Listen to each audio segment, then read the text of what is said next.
Welcome to பிரகீட்ஸ். இன்றைக்கி பிரகீட்ஸில் நுணுக்கி போட்டு முட்டை சாதம் அப்படின்னு அம்மா வந்து எப்போயாச்சும் செஞ்சு கொடுப்பாங்க. மோஸ்ட்லி வந்து சனிக்கிழமையில் எங்கள் வீட்டிலலாம் வந்து நான்வெஜ் செய்ய மாட்டாங்க. ஸோ அன்றைக்கெலாம் எனக்கு வந்து நான்வெஜ் கிரேவிங்காக இருக்கும். என்றைக்கெலாம் கிடையாதோ அன்றைக்கி தான் எனக்கு கிரேவிங்ஸ் இருக்கும். அன்றைக்கி வந்து இது எனக்காக செஞ்சு கொடுப்பாங்க. ரொம்ப ரொம்ப சிம்பிள். இது வந்து சனிக்கிழமைன்னு மட்டும் கிடையாது. இப்போல்லாம் இந்த டைமில் என்ன நடந்துகிட்ருக்குன்னா, மீன்பிடி தடைக்காலம் நடந்துகிட்ருக்கு. மீனே கிடைக்க மாட்டுது. அப்படியே கிடைச்சாலும் குளத்து மீன் கிடைக்கிது. அது எனக்கு பெருசாக பிடிக்காது. ஸோ மட்டன் சிக்கன் வந்துட்டு அவ்வளோவா வந்து இன்ட்ரெஸ்ட் இல்லை. எனக்காச்சும் சாப்பிட்லாம், ஓகே. ஆனால் டெய்லியும் ஏதாச்சும் ஒரு நான்வெஜ் வந்து வேணும் அப்படின்னு இருக்குது. அதுக்கு வந்து நம்ம எப்பயும் தோல் கொடுப்பான் தோழன் மாதிரி முட்டை தான் நமக்கு வந்து தோல் கொடுத்துட்ருக்கான். முட்டை வந்து என்றைக்குமே நம்மளை கைவிடாதுல்ல. அது எனக்கு ரொம்ப பிடிக்கும். அதோட வைபே வந்து முட்டையை கலந்துட்டாலே அந்த சாப்பாடு எனக்கு எம்டி ஆகிடும். அப்படி தான் வந்து முட்டை நம்மளை கூட்டிகிட்டு போயிட்டுருக்கு.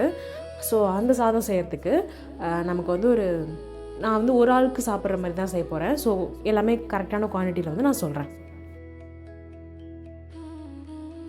மீடியம் சைஸு ஒரு பெரிய வெங்காயம். பெரிய வெங்காயத்தில் ஒரு மீடியம் சைஸாக இருந்துச்சுன்னா ஒன்று போதும். அப்படி இல்லை பெருசாக இருக்குன்னா ஹாஃப் மட்டும் போதும். அதுக்கப்புறம் இந்த முட்டைக்கோஸ் வந்து நம்ம எப்பயுமே வந்து ஆனியனோட டூப்பு. ஸோ ரெண்டும் கலந்த மாதிரி இருந்துச்சுனாலும் நல்லா தான் இருக்கும். ஆனியன் அளவுக்கு இல்லை ஆனியனை விட கொஞ்சம் அதிகமாக முட்டைக்கோஸும் எடுத்துக்கலாம். அதுக்கப்புறம் ஒரு சின்ன தக்காளி, அப்புறம் பூண்டு வந்து நம்ம தட்டி எடுத்துக்கணும். ஸோ இதெல்லாம் ரெடி ஆகிடுச்சினாலே நமக்கு ஹாஃப் டன்னு. பூண்டை வந்து நான் நசுக்கி எடுத்துக்கிறேன். அது வந்து தோல்லாம் வந்து ரிமூவ் பண்ண வேணாம், அப்படியே வச்சு நசுக்கிக்கலாம், ஒன்றும் பிரச்சனை கிடையாது. ஏன்னா நம்ம இதை வறுத்துட்டு நுணுக்க போகிறோம். ஸோ வந்து ஜஸ்ட்டு இந்த மாதிரி தட்டி எடுத்துக்கிட்டாலே போதும். தட்டி எடுத்தாலே சரியான வாசமாக இருக்கும். அது நம்ம வறுக்கும் போது இன்னும் வாசம் வரும். ஸோ ஃபஸ்ட்டு தட்டிக்கிறேன். எப்படின்னா ஒரு 5லேருந்து 7 பல் வரைக்கும் போதும். ஹாஃப் பூண்டுன்னு சொல்லிக்கலாம், அதான் கரெக்டான அளவு. ஸோ அதெல்லாம் எடுத்து நான் நல்லா நசுக்கி எடுத்துக்கிறேன்.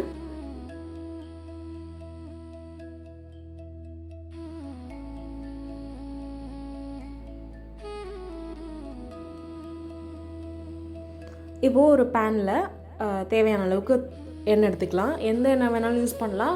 நல்லெண்ணெய் யூஸ் பண்ணால் நல்ல ஸ்மெல்லு நல்லாயிருக்கும். அப்படி இல்லைன்னா ரிஃபைண்ட் ஆயில் யூஸ் பண்ணலாம், பிரச்சனை கிடையாது. ஸோ ஃபஸ்ட்டு அந்த பூண்டெல்லாம் வந்து போட்டு நான் வதக்கிக்கிறேன். ரொம்ப கருவு விட்டுறக்கூடாது, ஸ்மெல்லே வந்து வீணாக போயிடும், நமக்கு ஸ்பாயில் ஆகிடும் சாப்பாடே. ஸோ வந்து அது ஒரு மாதிரி கோல்டன் ப்ரௌன் ஆகி மொறுமொறுன்னு ஆகும். அந்த மொறுமொறு ஸ்டேஜ் தான் கரெக்டான ஸ்டேஜ். ஸோ இதே 2 பேருக்கு செய்கிறீங்கன்னா அதுக்கு தகுந்த மாதிரி நீங்கள் வந்து அட்ஜஸ்ட் பண்ணிக்கலாம். இந்த பொடி வந்து எக்ஸாக்ட்லி ஒருத்தவங்களுக்கு 7 பல் வரைக்கும் கரெக்டாக இருக்கும். ஸோ இது நல்லா வறுத்துட்டே இருக்கும் போது 4 வரமிளகா நான் வந்து போட்டுக்கிறேன்.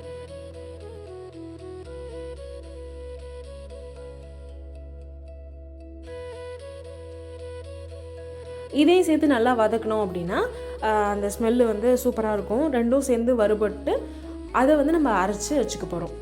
அது எப்படின்னா நரன்னு அரைக்கணும். ரொம்ப தண்ணியெலாம் ஆட் பண்ணிடக்கூடாது. இது அப்படியே அரைச்சி எடுத்துக்கலாம் நல்லா நரன்னு.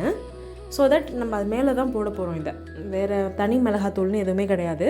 ஸோ இதை தான் நம்ம அதில் போட போகிறதுனால வேறு மிளகாத்தூள் தேவையில்லை. உங்களுக்கு தகுந்த மாதிரியான காரத்துக்கு தகுந்த மாதிரியான மிளகாவை எடுத்துக்கலாம். எனக்கு 4 போதும். 4 அதிகம் தான் சில பேருக்கு, எனக்கு 4 வேணும், அதனால் நான் எடுத்துக்கிறேன். அதுக்கப்புறம் அதை அரைச்சி உரமாக வச்சுட்டு அதே எண்ணெயில் வெங்காயத்தை போட்டு நல்லா வதக்கிக்கலாம். எஸ்,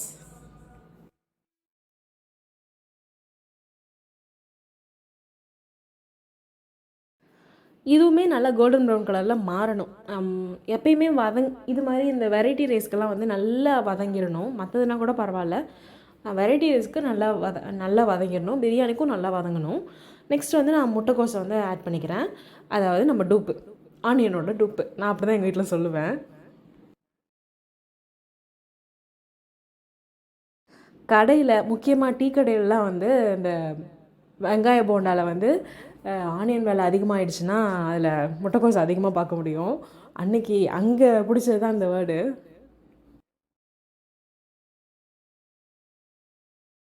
தக்காளி இன்னும் கூட சின்ன சின்னதாக நறுக்கலாம். எனக்கு கொஞ்சம் டைம் பத்தலை. நான் இதே 2:30 மணிக்கு செஞ்சிட்ருந்தேன், 3 மணிக்கு சாப்பிட்டேன். ஸோ எனக்கு கொஞ்சம் லேட் ஆகிடுச்சு. அதுக்கப்புறம் நான் வந்து உப்பு போட்டுக்கிறேன். அதுக்கப்புறம் மஞ்சத்தூள் போட்டேன், அது ரெக்கார்ட் ஆகலை, மன்னிச்சிடுங்க. அதுக்கப்புறம் சீரகத்தூள், அப்புறம் கரம் மசாலா இது எல்லாமே நான் எடுத்திருக்கேன். ஒரு ஒரு டீஸ்பூன் அளவுக்கு போட்டால் போதும் எல்லாமே. உப்பு மட்டும் கொஞ்சம் அட்ஜஸ்ட் பண்ணிக்கோங்க உங்களோட டேஸ்ட்டுக்கு தகுந்த மாதிரி.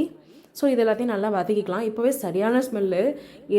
சப்பாத்தி சாப்பிட்டோம் அப்படின்னா இந்த ஸ்டேஜ்லேயே நம்ம ஆஃப் பண்ணிட்டு சாப்பிட்லாம். ரொம்ப சூப்பராக இருந்துச்சு ஸ்மெல்லு. அப்போ வந்து இன்னும் கொஞ்சம் மிளகாத்தூள் போட்டுக்கலாம். ஆனால் இங்கே தேவை கிடையாது. ஸோ இந்த நேரத்தில் வந்து நான் 2 முட்டை வந்து உடச்சி ஊற்றிக்கிறேன். இது வந்து நாட்டு முட்டை, அதனால தான் ரொம்ப மஞ்சள் கலரில் இருக்குது பார்க்குறதுக்கு. நான் காட்டுறேன் உங்களுக்கு.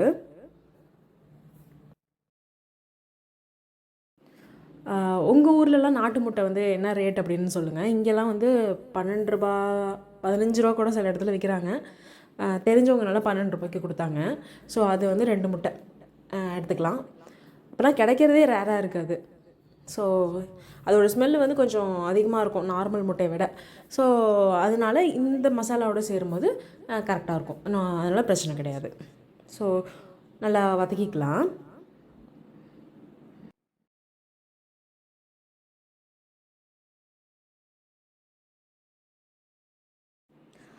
பச்சை மிளகாய் சில பேர் போடுவாங்க. இங்கே எங்கள் அம்மா வந்து போடுவாங்க. ஆனால் ஆல்ரெடி அதில் இந்த மசாலாவில் நிறைய நான் மிளகாய் சேர்த்துருக்கிறதுனால அங்கே நான் பச்சை மிளகாவை மட்டும் அவாய்ட் பண்ணிட்டேன். இந்த ஸ்டேஜில் அந்த நம்ம செஞ்சு வச்சுருக்கோம்ல பூண்டும் மிளகாவும் சேர்த்து அரைச்சது, அதை வந்து அந்த பவுடரை வந்து போட்டுக்கிறேன். பவுடர்னு சொல்லிட முடியாது, அந்த இதை நேரம் அரைச்சதை வந்து நான் ஆட் பண்ணிக்கிறேன். கோர்ஸை அரைச்சிருக்கேன், அதை ஆட் பண்ணிவிட்டு கொஞ்சத்தை மட்டும் வச்சிடுறேன். ஏன் அப்படின்னா லாஸ்ட்டாக சாதத்தெல்லாம் கலந்ததுக்கப்புறம் மேலே போடுறதுக்காக. எஸ்,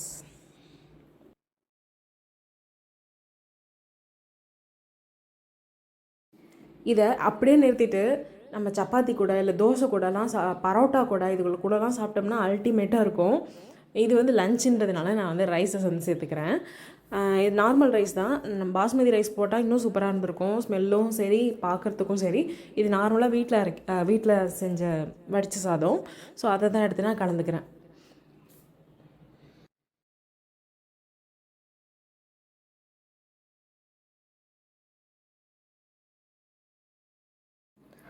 எண்ணெய் வந்து கொஞ்சம் அதிகமாக இருந்தால் பிரச்சனை இல்லை.